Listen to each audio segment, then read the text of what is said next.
I got off that plane with a limp and a plan. Key in the lock, coffee in my favorite mug, silence for once. And instead, I opened my own front door, and a stranger in a golf shirt looked at me like I was selling cable in his foyer. His kids were dragging boxes over the hardwood I'd sanded by hand. His wife was humming in my kitchen, and when I said, steady as I could, "You can hand me my house back," he said. They'd bought it from the association last month for $480. Yeah. That happened, and before I could decide whether to shout or laugh, I saw her at the curb, pearls flashing like turn signals, tablet tucked to her ribs like a badge. Lorraine Pike, HOA president of Silver Pines, the woman who greeted me. My first week with a folder of rules and a smile that felt like a lock clicking shut. "Ethan, you're back," she said. "Honey, no warmth. You abandoned the property. The board voted to liquidate." I told her I was deployed. I told her service isn't neglect. And she said the line people say when they want to make theft sound tidy: rules are rules. I didn't grab a single thing. I didn't make a scene. I just felt the porch tilt under my feet, while that man in the doorway tried not to meet my eyes, and his son ran past the spot where my flag stand used to be. I checked into a motel that rattled when the AC coughed, stared at a ceiling the color of old teeth, and tried to swallow the truth without choking on it. I didn't call my dad, but Marcus Cole has a sixth sense for when the world gets cute with his kid. He knocked at 7 a.m., took one look, and asked the 6 words that mean, "We're not drowning anymore. Who do I need to talk to?" He didn't hug, didn't posture, just pulled a motel pad close and wrote 3 words in block letters: time, money, authority. Like he was mapping a raid, and we got to work. We poured out a mountain of mail that had chased me through bases, and a hospital sorted the lawn warnings from the paint color citations from the fee escalations, lined up dates, until a pattern showed its face, and he tapped the pen under 3 tight circles on the timeline, saying quiet as a weather report. It's compressed too fast. They rushed because you were gone. Money was next, because money is the loudest snitch in any room. Mrs. Dorsey. 3 doors down, brought a clock tin stuffed with receipts. A young couple showed us a spreadsheet of fines that popped like weeds. Trevor from the night shift laid out letters. He paid just to stop the headaches, and when we spread those papers across the desk like a deck of bad cards. You could see it, the month before my so-called abandonment hearing. Fine revenue spiked, emergency landscaping bills, typed in the same perfect handwriting, but sent by different companies' consulting fees to a PO. Box registered to a fireworks warehouse 2 towns over. Authority. Lorraine's favorite perfume came last. We printed bylaws off the website, plus amendments no one remembered voting on underlined due notice. Cure period, certified mail board. Vote, independent appraisal, and Dad traced the gaps with a finger. Here's where they had to post on the property with pictures versed. Here's where they needed a recorded vote with actual signatures. Here's where they had to use a neutral appraiser, not a cousin with a stamp. So I asked for records, polite and relentless.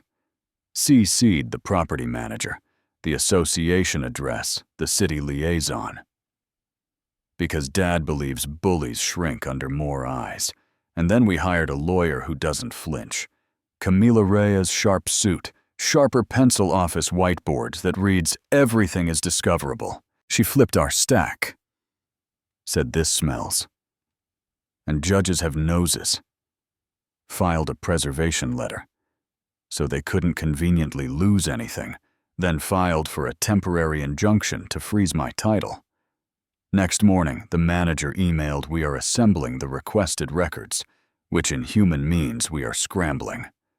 Scrambling looks like this: a board member calling from a blocked number because his conscience is louder than his fear, saying, "We never voted the minutes. say unanimous.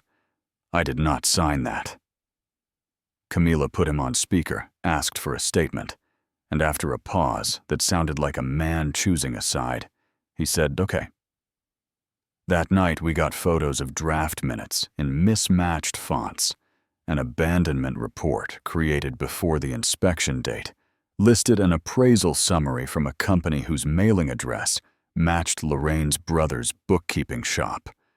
The kind of coincidences that make prosecutors lean forward. Lorraine tried her usual plays, an anonymous blog post painting me as a con. A mass email implying deployment made me unstable. A patrol car summoned to the clubhouse when I walked up with my veteran ID. The officer with the half-grown mustache asked for my name. I handed it over. Dad stepped into the shade, like gravity obeys him, and said, "We're in court on this. If your department wants a starring role as a pawn, there will be headlines."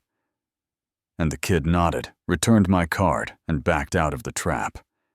You know what I mean.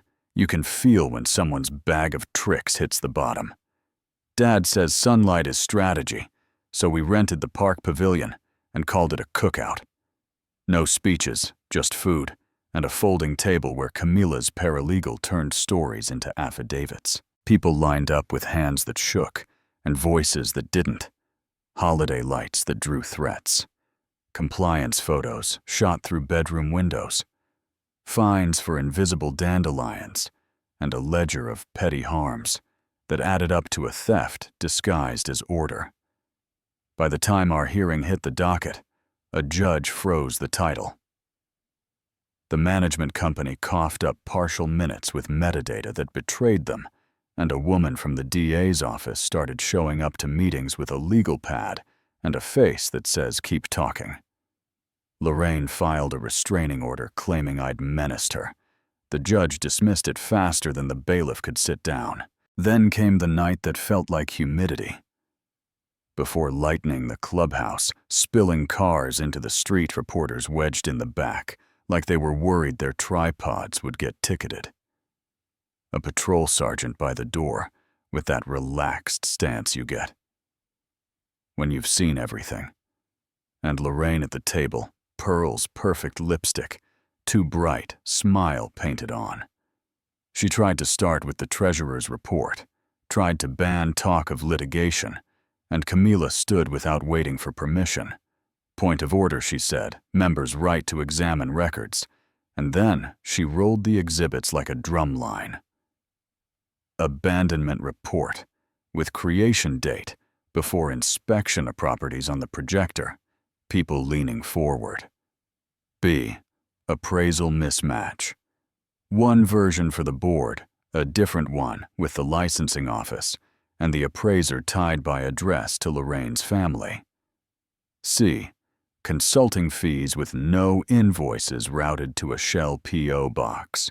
D. Minutes of a vote that never happened, and Trevor stood in the back, voice tight but clear. "We didn't vote. We never voted." The DA rep stepped up, announced preservation, and a review for fraud and forgery. The patrol sergeant shifted the room, held its breath, and Camila laid down one final page like a dealer sliding a card. An email from Lorraine to the manager reading, "Push this through before he gets back. Deployment buys us time." Lorraine reached for her purse like it had an exit in it. The sergeant said her name. The handcuffs clicked, not loud, but loud enough to be felt in the ribs.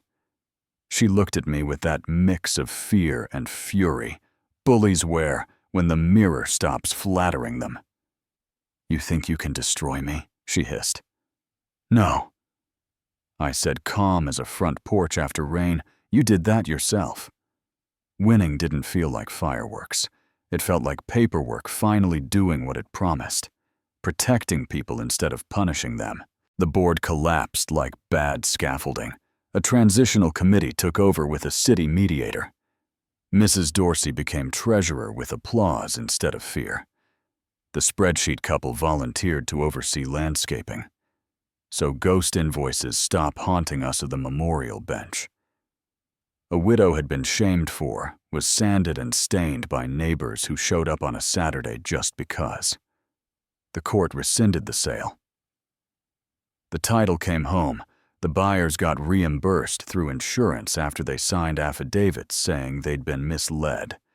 The appraiser's license went under review, and those consulting fees became interviews in small rooms, where honesty started to sound fashionable again. I put the flag stand back where it belonged, slept one night on a borrowed mattress, while the paint-dried leg aching in that familiar way.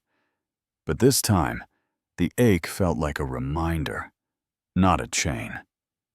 Here's the twist that sneaks up on you. The neighborhood didn't turn into a movie where we all hold hands. Some folks said we went too far. Some said not far enough. A few still flinched at the sight of a clipboard. And next month we're voting on bylaws again, which means people will argue about flag height and overnight parking like civilization depends on it. That's fine. I can live with loud meetings and too much potato salad, as long as nobody thinks fear equals respect. I didn't win because my dad used to wear a uniform. I won because truth got a microphone, because neighbors stopped treating silence like safety, because a judge read the same words. Lorraine waved and decided they meant what they were supposed to mean. Now, when the kid with the playing card in his bike spokes, rattles past my porch, and yells, "Mr. Ethan, it sounds like victory. Messy, ordinary, loud, if you're fighting your own folder-wielding tyrant."